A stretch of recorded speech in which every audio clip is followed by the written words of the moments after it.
Hey everybody, this is Perrin for Niche Site Project 3.0, and this is our fourth coaching call. I took a week off, so I hope you guys haven't been too bored in the meantime. And as always, I have Colleen here. Colleen, how's it going? It's going good. Welcome back. Thank you. Yeah, same to you. And I know you're in a conference room, and so you've got a little bit of static, and so I'm going to remind you if you are on mute. You're going to be kind of muting and unmuting. But hopefully we can get it figured out. So for this one, I'm being sneaky and I'm at work in a conference room. So. Man, tisk. I remember when I was doing the same thing. So for this call, we've got some exciting news, right? So far it's just been theory, but now we are happy to say that we have launched, right? And what's that mean? It means we have a site. We've got a site and articles. Got articles. I think when we last left off, the assignment was to write one article, but because we had a week after that one, you have written quite a bit. And I think last time I checked, there are 6 or 7 articles up. Is that right around the number? I think I have at least 12. 12. That is amazing. That's a pretty good chunk of the number we were shooting for, which was 60. And that's changed, and we're going to talk about that. But still, 12 articles is a whole heck of a lot to have on a site to get going. So awesome job. How does it feel for you? It feels really let's go good. to this next slide here. Okay. Just basically, let's let you talk about what the ups and downs have been for this first phase of doing the actual work, getting the site up and running, and starting to post content. Yeah, and sorry again, guys, if I'm a little staticky. But I was really excited to get going, and I kind of hit a slump, honestly, because I realized how many articles I needed to do. 60 is a giant number. Plus, just like kind of the things going on in life, having a job and trying to prioritize that, trying to put the niche project prioritization. Yeah. Do you understand what I'm saying? I think we get you. Yeah. Into my life. And, I think I kind of got overwhelmed. But talking to Perrin, I kind of was able to get out of that slump and make myself small chunks. I felt at first like I was digging myself a hole. I needed to write so many articles in so little time. But it's a lot easier if you break it down. Like, for example, I told Perrin that I was going to have 4 articles done in, I think, 4 or 5 days. And then since I kind of am assigning myself homework, I feel like I have to stay true to it. Yeah, and at the risk of embarrassing you, I think we had a really interesting and useful conversation about accountability on Facebook. Do you remember that? Yes. How did that go? And, I'm not trying to bust your chops here or anything, but it's something that I personally have struggled with. I get this all the time from readers, and so I think it's really useful to talk about. So maybe tell people what we were chatting about there.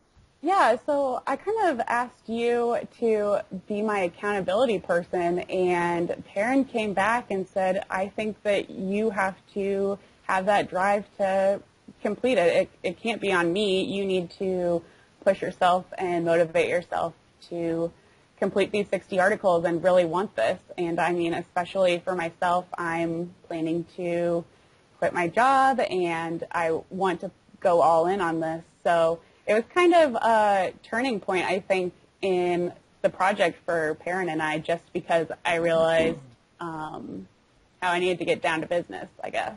Yeah, for sure. And for me, it feels like losing weight, right? Like, I've been super fit in my life, and I've been super chubby a bunch of my life. And every time I go on a super fit spurt, or when I go through those periods of my life, like now when I'm trying to be like really fit, I always come to the same realization, or the realization, that it's not about anybody else, it's about me.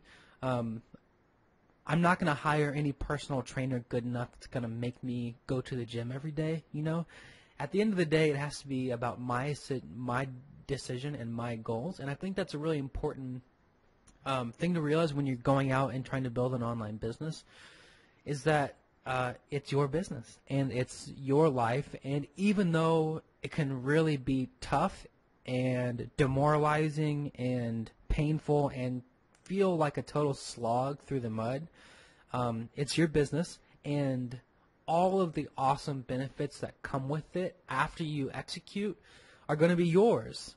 So I think it's just important to keep that in mind, and it's also important to keep in mind all of the awesome stuff that you will get if you do the work now. So I just thought it was a really good, interesting conversation, and it fits in nicely to what are the ups and downs at this phase in the site. So yeah, and I think it's also important to keep, even though the end goal seems really far away, I think it's helpful to make mini goals along the way. Mm-hmm. And because I have found just by writing those 4 articles, I was like, yes, I made that deadline. I'm going to make another. And so I just have to motivate myself and keep going down that path.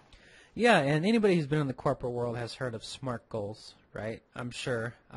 SMART goals are basically, it's some kind of acronym. I can't even remember what it stands for. But the idea is to not set goals that you can't control. Like, you can't set a goal of, like, I'm going to make $100,000 a year with this website.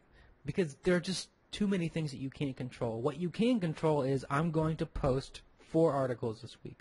That's a good goal, and you can do that, and it'll help you feel accomplished, and it will move you towards the stuff that you want, like making $100,000 from one website, which is certainly possible, that you just necessarily can't control.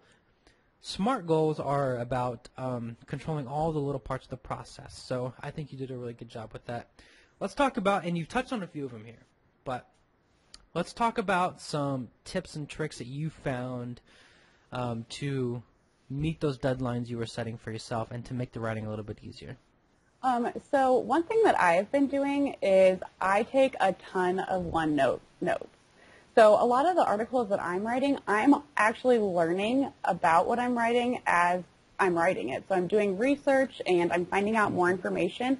And what I've found is I'll search the keyword, I'll open a ton of tabs, and just go through each one of those websites, see which ones apply to what I'm writing about, which ones have good information, and I'll read each one, take a ton of notes in OneNote, and then kind of organize them, and then I can easily put them into an article. And I've also found that that's really helpful because I'm flying a lot for work, and so I don't always have internet, so that's also kind of a nice way to work offline.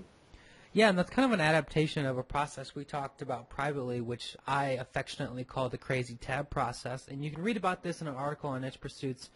I think it was so long ago. It was during my niche site project, but it was something like how to write a 1,000-word article in under 45 minutes or something. But the idea is basically to take a topic, plug it into Google, open as many tabs as you can, quickly delete the ones that don't look useful, and then for the rest of them, give them a quick read, and then take and adapt the information that's useful to your article, add your own commentary, build on it with some of the other research that you found, and you can use that just as like a huge pool of information to draw on. So I really like that approach. It's a good adaptation to aggregate all of those notes, all the stuff that you find interesting and didn't know and are learning, into like a notepad. And to take it with you offline. So I think that's a really good research process. Do you have any other tips and tricks? Maybe even emotional tips and tricks to help you get through this part? So I did set calendar reminders for when I need to have my goals down. And so it reminds me one day, Colleen has to have 4 articles done by this day. And I also wanted to let the readers know the 4 articles, I was also on vacation in the Bahamas, so I don't want people to think that I've been lazy. Yeah, for sure. And I don't think you have been. So with all of that, after a couple weeks of posting content, I think there are a few good takeaways that we can share with other people who are probably doing this same sort of thing themselves. The first and most important is what you are doing right now, and what a lot of people are no doubt doing with their own sites, is probably the most difficult part of the process. I know when I started my site last year, I spent 2 months writing 50 or 60,000 words, which may have even been overkill, but it was my nights and my weekends, and basically every free moment I had, I was writing articles, and it was super, super, super hard. It's easy to have fights with your spouse when you're spending that much time with your, head buried behind your computer screen. But it's necessary, and you really only have to do it once, because when a site starts to make money, then you can pay other people to write the content. So that's one lesson. Related is the idea that building a site is a way to front load your work. Okay, so anybody who's out building a site now, especially anybody who's doing a legitimate white hat authority site like we are trying to build, should understand that this is not something where you don't have to work. This is a lot of work. When I estimate the work that I put into my current site, I usually put that number around 500 or 600 hours, which is quite a bit. However, I did that in 2 or 3 months. And then after that, I put very little time into the site, aside from some strategy and managing people and letting the site earn money and that sort of thing. And so it's been growing, and I've still been doing stuff, but almost all of the work, like 80% of the work, happened in the first 3 months. So even though, Colleen, it really stinks now, and it feels heavy, and writing a whole bunch of articles isn't fun for anybody. I mean, honestly, you're writing about as much as or about as many words as there would be in a novel, right? Like That's 30 crazy. or 40,000 words is a ton of content. I never thought of it that way. Yeah, it's really insane. But as much as it stinks, you are putting in almost all of the work you're going to have to do for the site as far as like raw hours right now. And then it's over, or mostly over, and you can start spending 1 or 2 hours a day, and then maybe a couple hours a week, and the site becomes passive after that. But right now, I like to think about it as just front-loading all of the work instead of spreading it out over time. Another thing we found out was that writing's not the only hard part, right? So we ran into a couple issues with content strategy and site architecture. Not really issues, but just problems we had to solve and questions we had to ask of the site. And I think the main one is you have to choose a direction with very little data and very little statistical validation. And I think we're going to talk about some of the pivots we made, but maybe you can talk for a second about the problem of just like having a site and not knowing where it's going. Did you feel that way at all? Yeah, I definitely felt that way at first, because even though I had a lot of keywords, I had to kind of think about how are they going to work together, or am I going to write separate articles for each one? And then also just thinking about how is this going to work long term, because if I kind of talked to you about this earlier, I found a really good keyword, but does it make sense for the site? So that was something that I was kind of struggling with and needed direction. Yeah, and we had a good conversation in there too, where you were like, can I do this? And my answer was essentially like, it's your site, bro, like there's this, and that's why it can be hard at this stage, because there's no paint by number. There's nothing. You don't know what's going to work and what's not going to work for your site. You're going to be trying lots of different types of keywords, lots of different types of articles, and you're just not sure what works for this particular market. So you just have to make judgment calls sometimes. What do you want on the site? What do you think would be cool? What do you think would be valuable? What do you want to work? What do you want to try? What does your gut tell you about a certain type of content? And you kind of have to answer those questions for yourself, And it's one of those things where the onus was switching from me to you as you sort of take the theory and put it into a concrete form, into your own actual site where you're the ringleader, Yeah, and I think one of the problems that I had is I'm looking at so many different sites trying to, do research and look at different things, and they all have so many different articles, different strategies, and so it's kind of easy to go a little ADD on it and want to do everything, I think.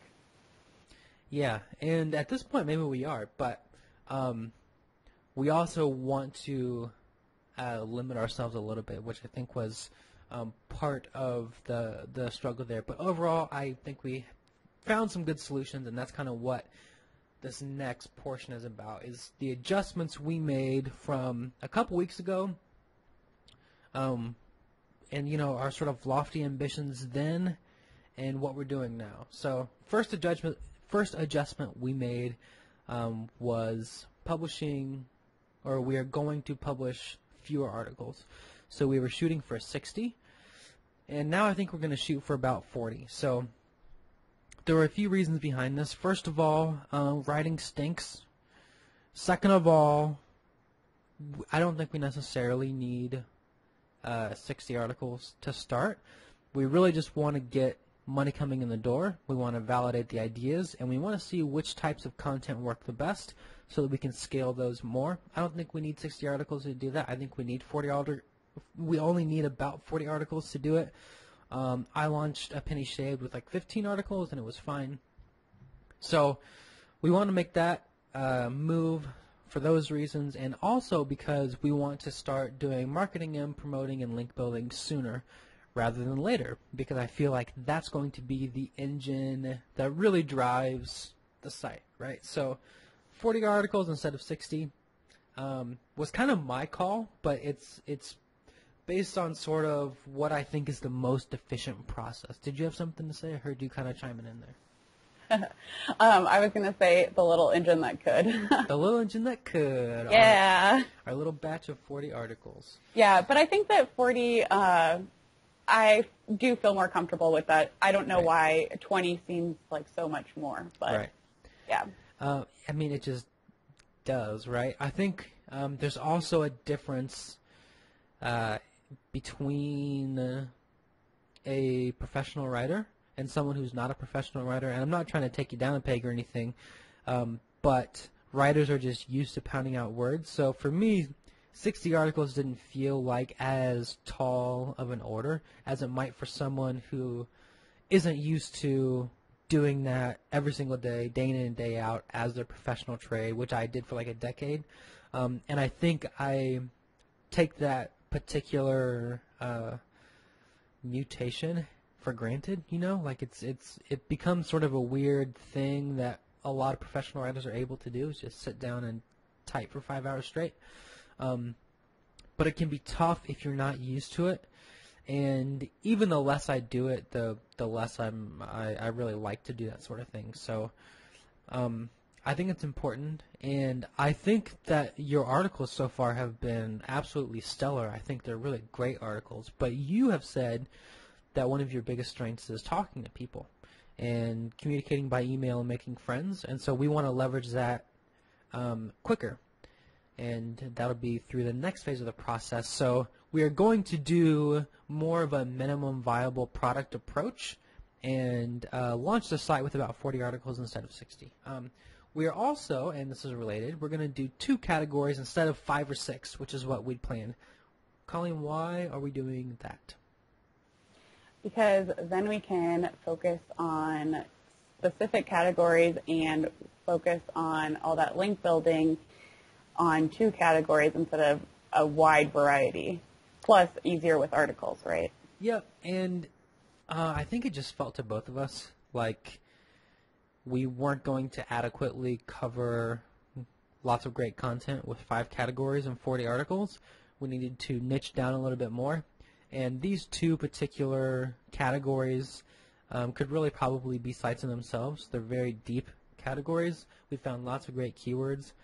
And so having 2 categories with 20 articles apiece, I think is just a really good start, and probably better than having 5 categories with 8 articles apiece, which is what we would end up with 40 articles. Plus, I think also, like, when you are writing, you are becoming an expert by learning so much about this stuff. And so it'll be easier for you to take all of the expertise you are accumulating by learning about these two specific things and writing more articles. So I think it's a more efficient way for you to build on the expertise you're gaining. You know what I'm saying? Yeah, exactly. And I think that we also have the opportunity to expand into those categories maybe later down the road. Yeah. I don't think that it's not an option, but I think it is better to focus on just those two for now. Yeah, that's a really good point. So we are not abandoning the other categories. We still have lots of great keywords for them. We're just focusing on these two to start because it seems like it just makes more intuitive sense. Okay. The next decision we made is to spend money on writers. So we've got a $500 budget. With a budget that small, you usually have to pick one thing or the other. So we know that our site needs content and our site needs links. With a $500 budget, we've got to pick either writers or link builders. And we decided to go with writers. Why did we do that, Colleen? Because Colleen's struggling a little. I don't think you're struggling. You just seem to be feeling the weight of all of the articles, I think. I am, and I think that I'm also excited to start working on link building and learning about it and reaching out to people too. So I'm really looking forward to that.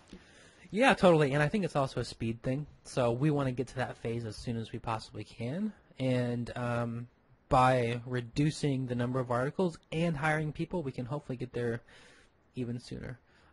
Also, I think your skill set is just really well suited for link building. I mean, your skill set is well suited for both these things. I think your research skills are really top tier, but I feel like you probably have more fun with link building. I mean, based on what you've told me anyway. And if we can start moving into the link building phase a little bit sooner, hopefully we can make money a little bit sooner too. Yeah. All right. Is that my last one? Yes. So we are downsizing our launch plan to something a little bit more manageable, and we've decided to hire writers. So the main lesson in this coaching call is going to be on outsourcing. So I've got a bunch of stuff prepared about outsourcing, but before we get into it, I know you had some specific questions about outsourcing, so maybe just lay those out, and I will leave them floating in the ether for suspense's sake, and then we can answer them hopefully in the next part here. So what are your questions about outsourcing and moving into more of a management role and hiring writers? Well, one of the concerns that I have is that I feel I write with a lot of voice. And so one of my concerns is if I hire writers, they will have their own voice. So do you think that that will not create a cohesive, I guess, its own voice within the site? Or do you think it's okay to have different voices, different writers, even if they're noticeably different? Sure, let me jump in here because there's an answer and I don't cover this later. But actually there are two answers here. So first of all, it's totally okay to have more than one writer on a site. You know, every major media site probably has hundreds of writers, and many small sites have teams of writers. So having different writers with different voices isn't necessarily a bad thing, as long as the articles have the same values, the information doesn't contradict other articles, and that sort of thing. So overall, having a different writer with a different voice isn't that big of a deal. Okay.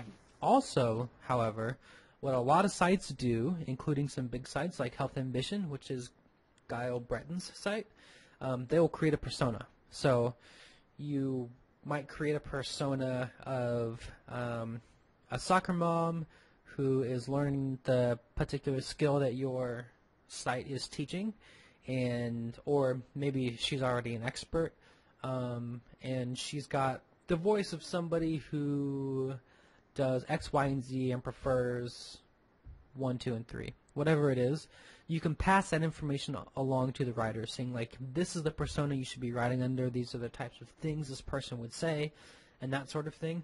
That's a little bit of work. It sometimes takes a little bit of extra work with your writers to really nail it, but a lot of sites do that. They will create a writing persona, and they'll use that persona for both the blog and for outreach. And the big benefit of that is no matter who you hire, you can keep everything relatively similar, and you don't have to significantly alter the voice for every new person you bring on. So there are two ways to do it. Personally, I just hire different writers. I don't think it's that big of a deal. Cool. So yeah. And then what are your other questions? My other question was, what type of articles do you think are really good to outsource? Do you feel like there are ones that you're like, oh, this keyword is going to be great to send to outsource to someone versus writing it yourself? Yep, I've got that information. So that's a really good question, and we will answer that. Do you have any other questions? I might think of one as we're going through. I think so I'll let you. Was there one that I? You had a question about sourcing, right? Like, everybody knows there are companies who source it. What are the good ones, and how do you find them? Yes. Cool. That's right.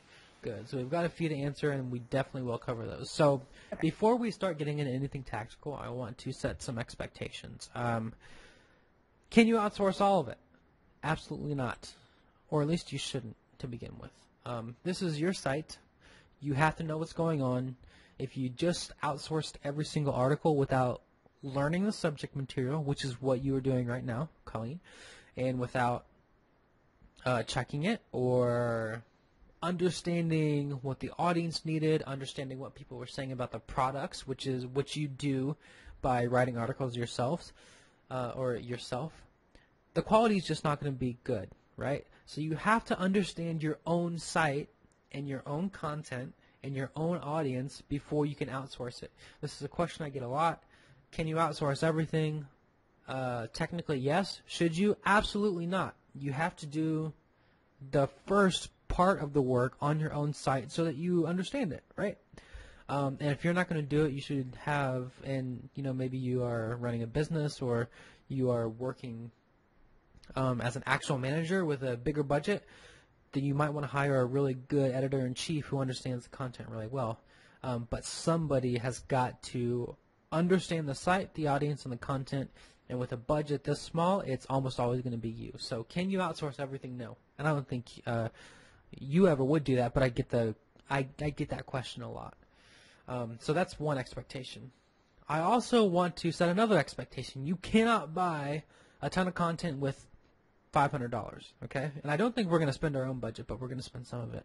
Or I mean, our whole budget. The typical rate, the industry standard rate right now is about 3 cents a word, or about $30 per 1,000 words.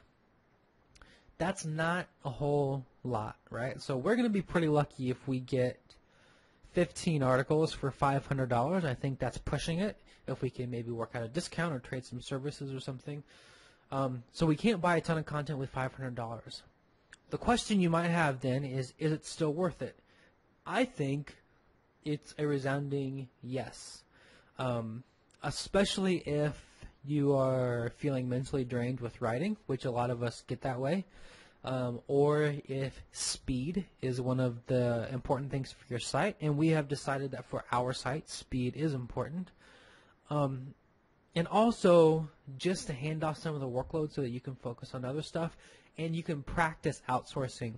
It's a really important skill. So by outsourcing some content now, you are getting to market faster, which is always a good thing in any business, and you are starting to put systems in place that will be really valuable to you down the road when your site's making money and you can outsource a lot more. You'll already have that stuff in place. You'll be a little bit used to it. So yeah, we aren't going to be outsourcing the whole 40 articles, but it certainly is worth it for all of those reasons. Plus, just to add, I think it's also really fulfilling and rewarding to start to see your site 100%. fill out. Yeah. Yeah, totally. And a lot of times what happens to people is that at least for some types of content, they'll start to get really excited about that. And when you see the site start to look full, it becomes really exciting, and it's easier to be proud of, and it doesn't feel so much like you're just opening a Word doc and pounding away, it becomes a little bit more fun and definitely fulfilling for sure. And even more so when you start getting traffic and visitors and maybe even a little bit of revenue. But yeah, totally true. So we're not going to outsource everything with this budget, but still worth it and still rewarding. Another expectation is that you still have to write, and this answers your question, what's good to outsource. So outsource the stuff you hate the most. I know for me, with my sites, and actually I'm going to add an addendum to this. There are some types of articles I hate writing. I just cannot stand writing them. I have to force myself, or had to force myself to do it, and I just absolutely couldn't stand it. Those are the ones that I outsource. Because part of the goal of outsourcing is to save yourself some headache and to save yourself some stress and to not just hate the work, even though it can be really hard right now. So outsource stuff that you dislike the most to a professional who's used to just taking some directions and running with them and creating good content. Most of the time, you can't expect other people to love the stuff you hate, so you should expect to edit this stuff. But it's usually the best idea to outsource the stuff you hate the most. I would add to this also that you should not outsource things that require lots of different research. So with my current site, some of the stuff can be medical in nature, and no, it's not like a nutrition site or a medical problem site, but some of the stuff can be medical in nature. That information must be correct. So I do all those articles even if I hate them. But in general, it's a good idea to outsource stuff you dislike the most. Does that answer your question for that? Yeah, it does, definitely. Cool.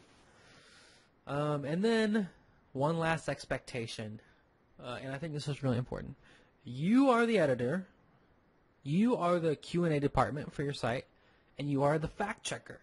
Your writers are not responsible for quality.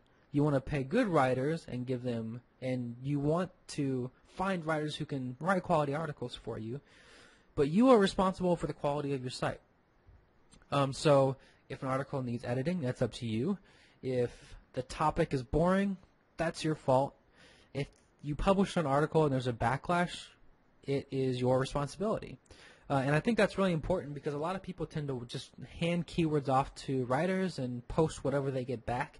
I think that's a terrible decision, and it can get you in a lot of trouble with your audience. Not necessarily legal trouble or anything, although that's possible, but it can get you in trouble with the people who are reading your site down the road if your content is lackluster or missing something or giving bad information or bad advice. You can just go downhill. You know, if anybody's been watching the Fine Brothers fiasco, you'll kind of know what I'm talking about. So I think it's really important to remember, especially when you start outsourcing, that you are the editor and the owner of your site. The quality is your responsibility, and the buck stops with you. And yes, I always want to point out that quality, that what am I talking about? That content needs to be good. The quality needs to be high.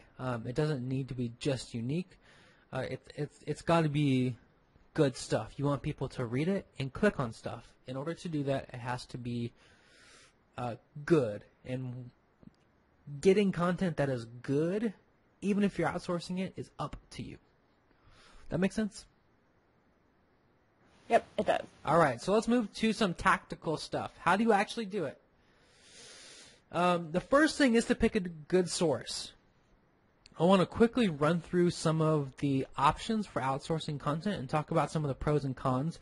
I've done all of these. I still often use all of these types of content sources, and there are pros and cons to each. Usually what happens when people start outsourcing is that they'll find one that works well for them and just stick with that, and that's totally cool. Some people's personalities work better with some content sources, and some people's personalities work better with other ones. I use all three extensively, and you can pretty much just pick one here, but there are pros and cons to each, so I want to run through each of them. So the first content source is agencies. Agencies are places like Textbroker or Word Agents. A lot of people have used these before. back in 2011, 12, 13, people used these extensively to just churn out content as fast as possible. But it doesn't work as well as it used to, and it takes a little bit more work on your end to work with an agency now.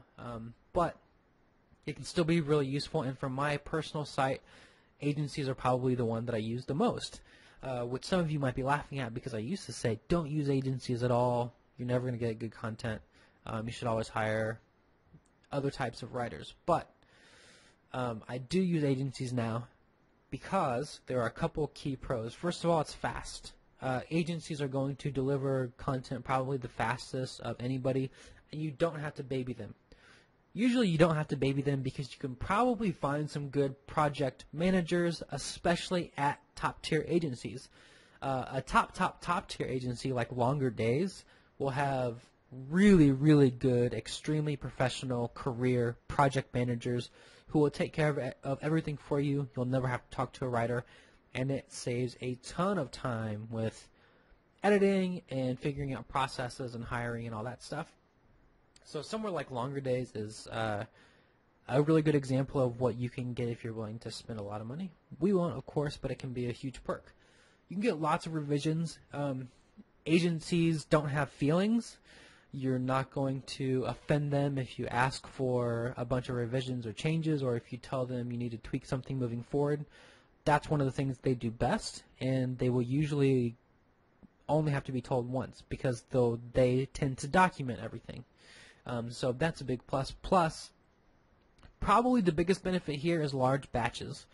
I think for my personal site, I added 70 articles last month. I didn't write anything, and an agency did most of it because they're equipped to handle large batches of content with no problem, right? They have lots of staff, lots of employees, lots of systems of their own, and so they can do it. When you start making money and you want to order lots of content quickly, agencies are usually a good place to do it. So that said, there are some cons. First of all, they can be expensive. You're not just paying for writers, you're paying for editors, project managers, overhead. Agencies have all that, so sometimes it can be expensive. They're generally pretty competitive, but usually you're going to pay more for an agency and competitive-ish rates on marketplaces like TextBroker and iWriter, which are places I'm kind of lumping into this agency category. Secondly, cheap ones can be terrible. Most agencies will have tiers of content, and if you go below the top or second to top tier, they can be really, really bad, and it's almost not worth it to spend money on them because you will spend more time editing than you would have writing, and so then in that case you're just losing money, right? Thirdly, it's very easy to get B+ content out of an agency. Very, very, very extremely difficult to get A+ content out of an agency. Usually what that means is that you have to spend some time editing, but if you're looking for somebody to produce exceptional, epic, knock it out of the park home run content, an agency is almost never going to do it for you. So that's a con. It also can be tough to find good ones, right? And even if you do find a good one, sometimes they are taking on so much volume that it is just difficult, right? So examples of good agencies would be TextBroker and iWriter. An example of, and those are sort of like marketplaces where you can go hire your own writers. They're really good. An example of like a top-tier hands-off agency would be Longer Days, and something like maybe Grad Savers or something. So the trick with agencies is to give them either a great article template, meaning the instructions for an article that outline every section, every instruction step by step, or a really great project manager. You need to find a great project manager, or ideally both. So if you provide great instructions and you have a good project manager, you're going to get stellar content. And that's usually how you develop a system where it's almost totally hands-off, which I am lucky to have for my own site now. I have a great project manager. He knows exactly what I like. I gave him great instructions, and now it's pretty seamless. Any questions there, Colleen? Thoughts? Comments? That makes sense. So we probably will not be using agencies, right? Correct. We will not be using agencies just because of our budget limitations now. I certainly would recommend it as you scale and when the site starts to make money. But right now, it's probably not the best choice. If somebody's out there and they don't want to do much writing, they want to, for example, write 5 or 10 articles and then buy 40 articles so that the site can get up and running fast, an agency would probably be a good solution. The next one, something I love to do, is to hire friends. If you remember my blog post about hiring and managing writers, you will know that I've hired my own brother, I've hired Spencer's uncle's wife, I've hired the wife of my old philosophy professor, I've hired my dad's old administrative assistant, I've hired college friends. I hire friends all the time. I think it's an excellent way to get content. It's an excellent way to give people work, so it kind of makes you feel warm and fuzzy. But there are also lots of really strong business pros to hiring friends. First one is they're usually really, really, really easy to work with. People who you know are often the easiest to say, hey, why did you do this stupid thing? You should probably do that again. You know, like if you know somebody really well, they're not going to be offended. If you just work with them and talk to them and like you know how they think, they know how you think. So the working relationship is usually really strong. And that's a huge benefit if you've ever tried to hire a writer. Also, you can sometimes get discounts or trade services. Maybe you're a graphic designer. You can do awesome infographics, but you need content for your site and you hate writing. Trade an infographic for 5 or 6 articles. Or maybe you are a developer and somebody needs some CSS for a site to make a cool thing look better. Whatever it is. Friends are the people you can most easily trade services with if you go to an agency or if you hire a professional writer. That can be hard. People want to get paid money. Friends are often okay trading services. They often care a lot, which is good, and also it can be really fun. If you have a fun project, you're giving them fun work, you're paying them well, it can just be fun to work with friends. I typically kind of like it. So the cons are disputes can be a pain, and they can really kind of hurt. If you don't want to pay somebody because the work's terrible or you have to fire somebody, it can be really hard. Nobody likes to do that. The solution, of course, is to only hire good people to begin with, people who you know are strong writers. So that's usually the way to get around it. But if you run into that, it stinks super bad. Also, often when you're hiring friends, they may not be career writers. So their stuff needs a little bit of polish. And often when you hire your friends, there will come a point where you just have to take the article from them, pay them money, and then do the rest of the editing and the polish yourself. It's just not going to be the best writing often, which may not be the case if you have a friend who's like, some great writer or something. But most of the time, if you're hiring friends who just happen to be pretty good writers, you're not going to get, like really insane quality or anything, and you have to plan and do some editing. However, it's usually like super fast, super easy, and one of the cheapest, and in my view, pretty fun. So I have hired plenty of friends, and I will continue to do so. And I even have a couple people who I care about who are in other countries, who basically work through me and my friends for a living, and that's kind of how they make their money because I'm always happy to pay for content. So, do you have any questions here or comments? I'm just racking my brain for all my friends I can use. I know, yeah, you got to start hitting them up. So, trick here is to tap into your social networks and be very clear about expectations and directions. For me, I know a bunch of writers because that's what I did professionally for 10 years. So I usually just have to kind of send out a Facebook message and I'll get a bunch of replies. Maybe you don't, but, everybody knows someone who at least knows someone who's a writer. And then be very clear about expectations and directions. You have to do that in order to avoid disputes. You don't want to get into business arguments with your friends. So you want to really clearly outline what you expect from them for X amount of dollars. Give them examples. Give them a really great article template, that sort of thing. usually the best people to hit up here are students and new college graduates, because those are the people with good writing skills who don't have jobs or have part-time jobs or who are looking for jobs. So try those. The last one is to hire professional writers. I also really love this. Some of the best contracts I've ever made with writers have been just professional writers who I've found in marketplaces.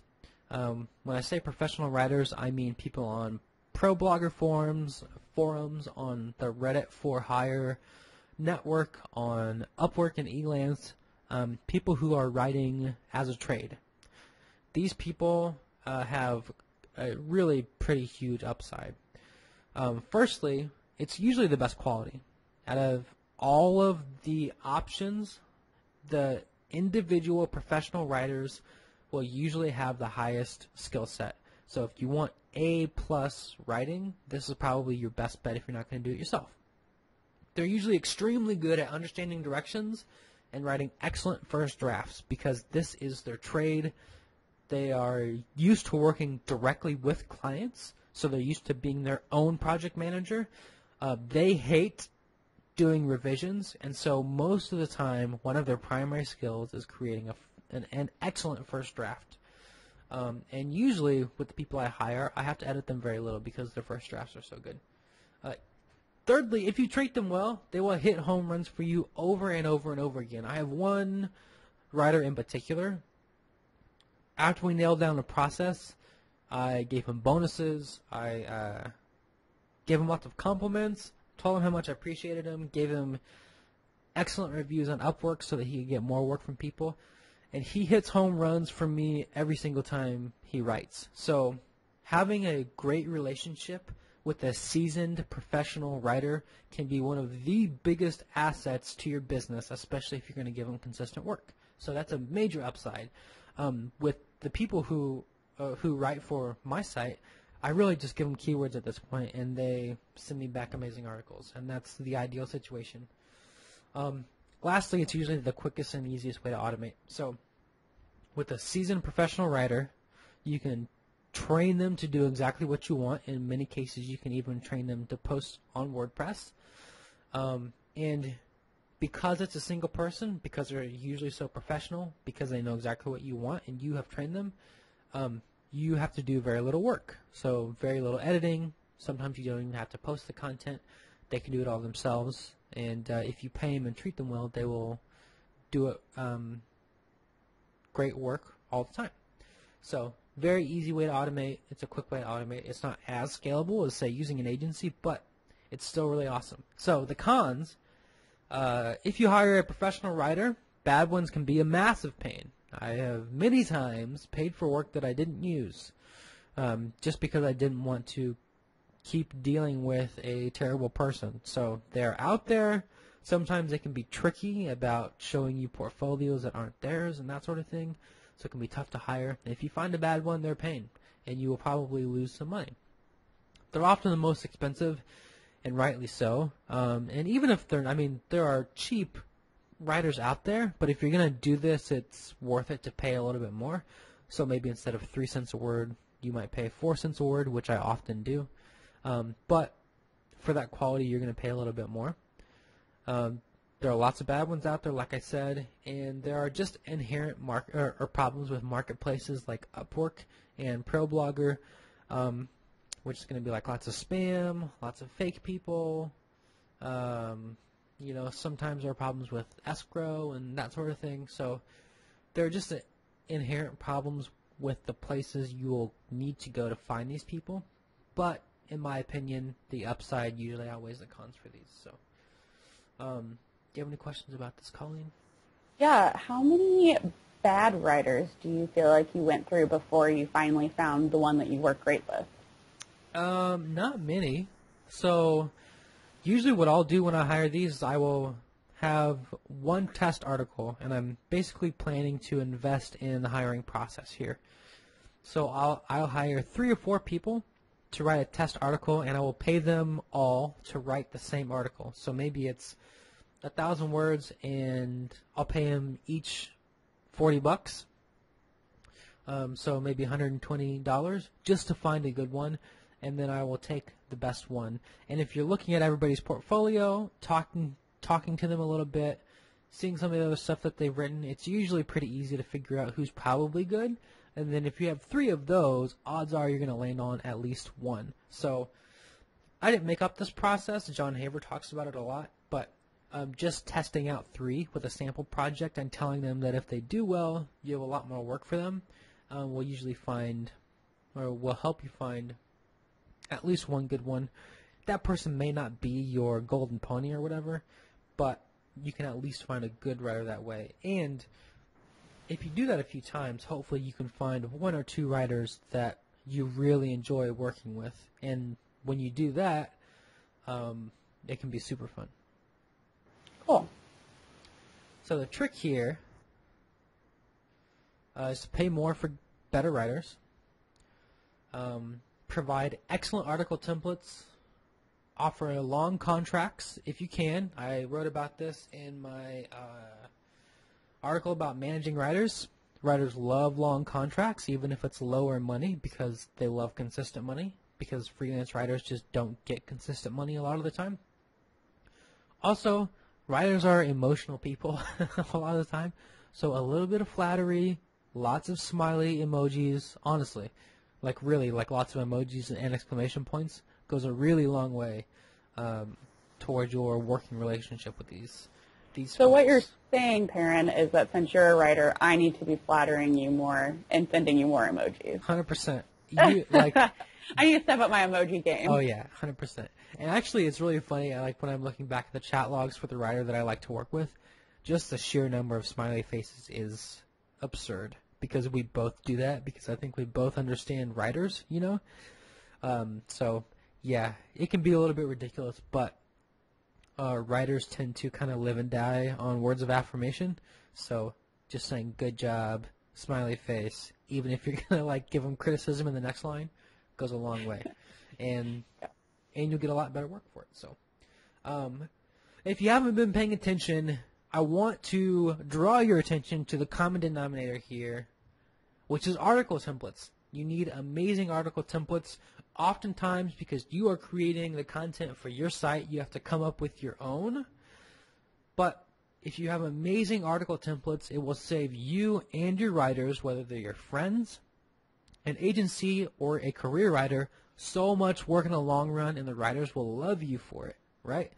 A lot of people make the mistake of having huge templates because they think the more detail they have, the better. That's almost not the case. I mean, nobody wants to read 5,000 words of, how to write this article. And to some extent, you have to just trust your writer to do his or her job well. So, in general, your article templates should be clear. They should be concise. And by concise, I mean, honestly, try to get it under one page like a resume. They should be simple. So don't be convoluted. I see that mistake more than any other one. And they should be full of examples. So link to articles that you really like. And not just articles that you like, but articles that look exactly like what your writer should be doing.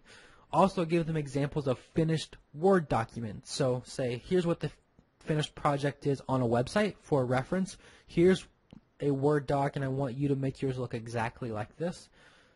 Or say, here's the type of sentences that I like. Here's the type of sentences that I don't like. That sort of thing.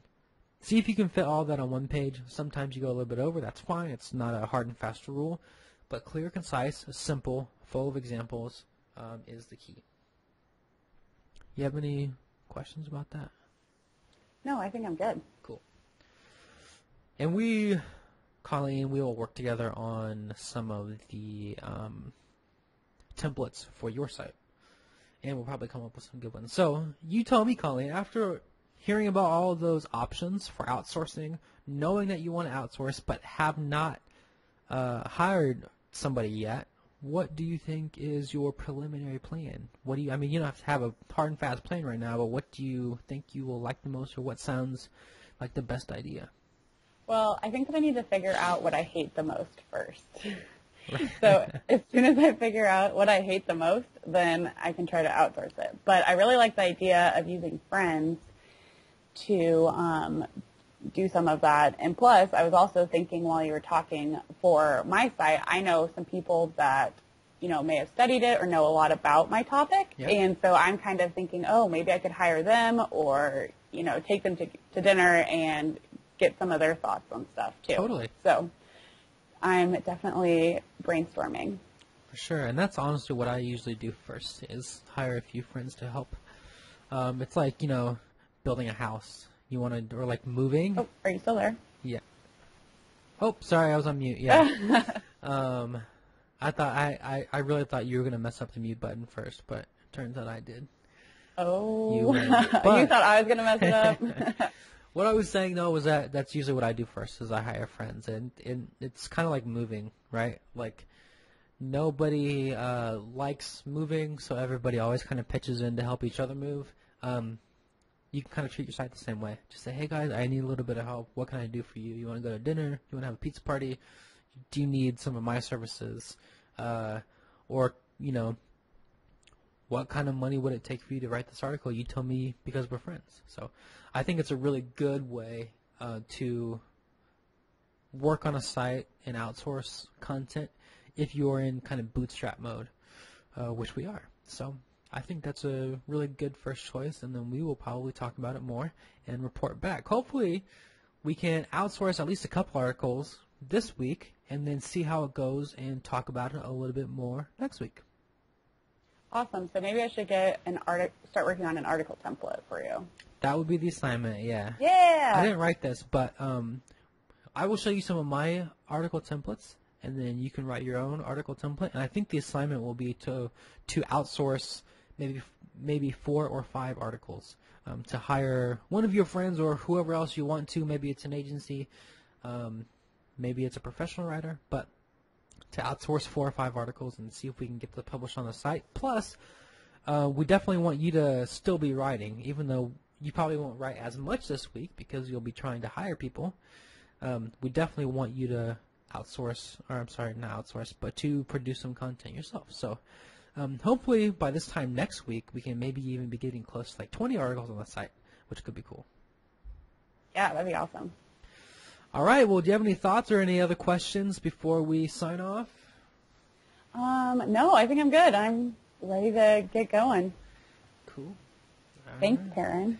Yeah, well, thank you. It's good to see you guys again. We hope you got a lot out of this, and we will talk to you next week. All right. Bye. Bye.